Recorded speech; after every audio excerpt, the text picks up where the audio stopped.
this quarter? Well, we have several improvements and additions to the user interface. A couple of them I'll show you here on the View tab. One of them is this Zoom to Ownership button, which when you load your mission, our users are probably already familiar with the fact that the MACE mission area will put a bounding box and zoom you into your mission area. Well, within that mission area, you may have a latched platform that's your primary actor. So this button will zoom you quickly to that primary actor. If you're a ground entity, you can see that it brings you in pretty far. Another button that we have is the Show Grid Lines button. And what that button does is when you select it, if you have a visible area of about 2.5 square miles or less, it will draw 100-meter grid lines for you to assist you in determining range to a target. So those are our two new buttons on the In-Mission View section. We have a third new button inside the View tab, which is the Show Waypoints in IG button. Let's go ahead and lock ourselves onto a ground vehicle, and I'll show you what this is for. Okay, I'm going to, in my image generator, I'll spin around here, and as you can see, your waypoints actually appear as these red orbs inside of your image generator, and that's just to assist you in visually identifying where those are inside the IG.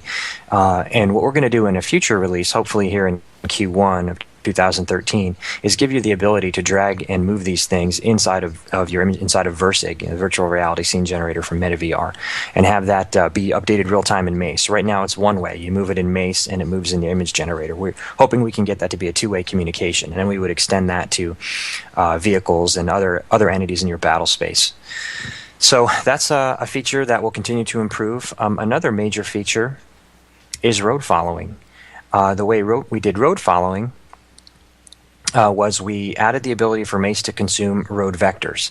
So the first thing I'll do is I'll bring those road vectors in. There's two ways to do that. One is on your file menu. You can hit the import vector layer, and that will bring up a file dialog. Inside of your public MACE folder, there's a maps vector folder, and in there we've added a folder for roads. And we right now only have roads available for this Afghan village, but if you have in the future, you'll be able to generate additional road vectors for additional mission areas as well. So I can select the shapefile from the File Import button. Another way you can do it, this is a little shortcut that may be useful, is you can actually just drag those shapefiles in from Windows Explorer. But I'll continue to use the import tool. Oh, wait, I didn't know that. So I can just take that file and just drop it into the mission area? Correct. Oh, yeah, cool. Okay. Yep. And that actually will function for mission files, avoidance grids. Pretty much the files that MACE supports you can just drag them into the mission area. Okay. Do a drag so and yeah, drop. that saves some time as far as like navigating to the folder and repeating that process. No, Correct. cool. And let me see here if I can I'll find that for you. Inside the MACE folder, your public documents folder, MACE, maps, vector. Let's find these. So inside the Afghan village, now there's quite a few files in here that support the vectors. There's files that support the appearance of those, which you're going to look for. It may be useful to sort by type. The ones you'd want to drag in are the ones that have a .shp extension. Those are the shapefiles. Yeah. So you just drag those over, and you can see that your roads are appearing inside. Oh wow, yeah, that is faster. Yeah, that's probably very useful. Now, once those road vectors are in there, we can attach a vehicle to those roads, and I'll review how to do that.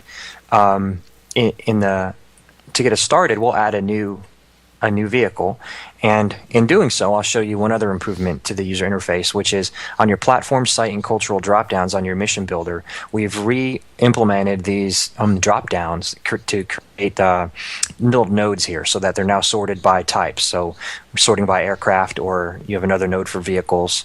So we'll select maybe this 2S9, and I'll add him to the beginning of this road segment. You'll also note that within each of these categories, your entities are sorted alphabetically. So, and also color-coded, red for the red team, and gray for neutral, and blue for the blue team. And of course, those teams can be reassigned dynamically once you add these entities into the mission area.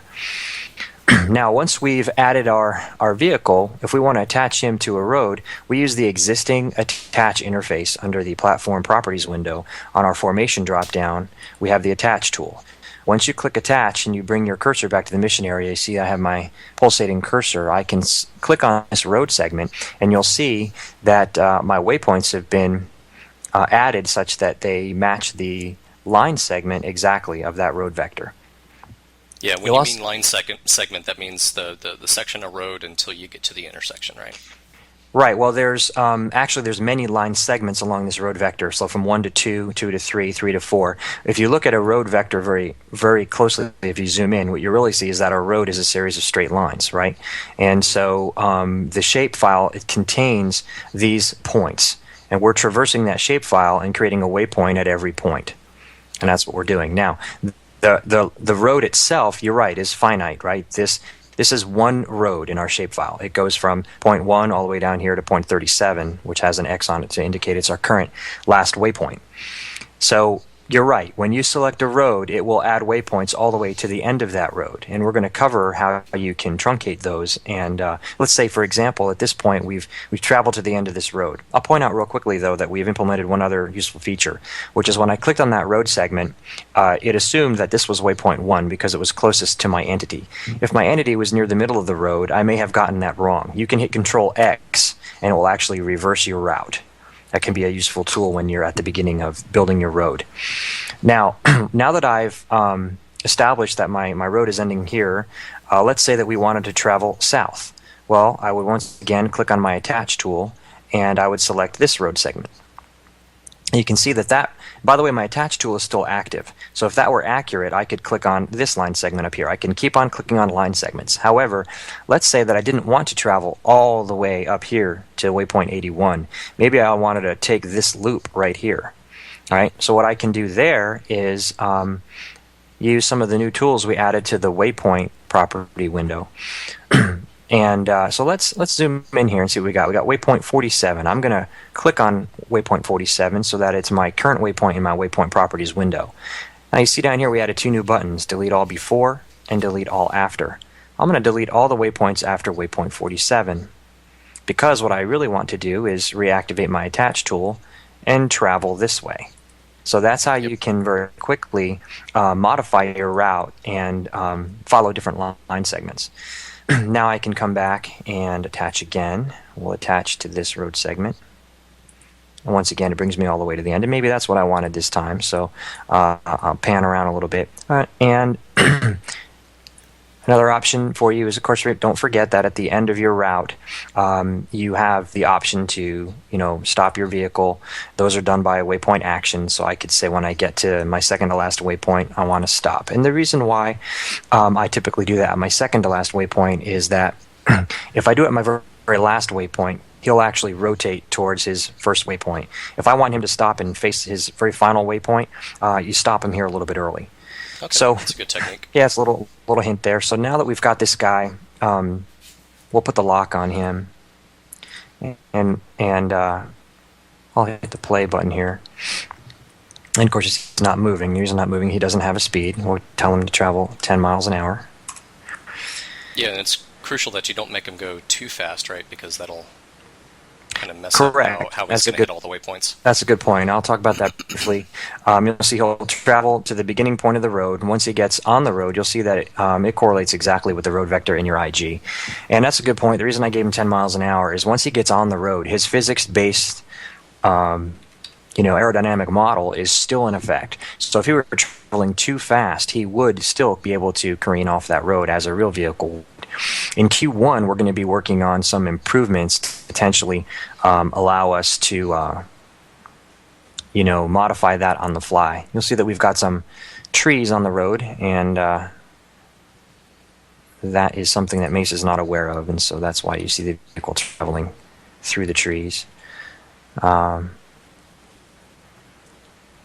we'll see that the correlation between the vehicle and the road vector is extremely accurate. So in the future, in Q1, we'll be working on ways to improve the accuracy of the vehicle in terms of keeping him on the road even when he's doing a hairpin turn. we could do things like maybe auto throttle his speed or give him an artificially, improved turn radius. So we're going to be working on that to minimize it. But as of now, one thing you could certainly do is if you preview your route, I have a hairpin turn here, and because MACE supports leg-by-leg changes in speed, I could slow him down, at waypoint 36 and speed him back up again at waypoint 30, for example, looking at this video. So that's a new feature. It's a work in progress, but it's obviously much improved. The beginnings of really a pretty good first implementation of following.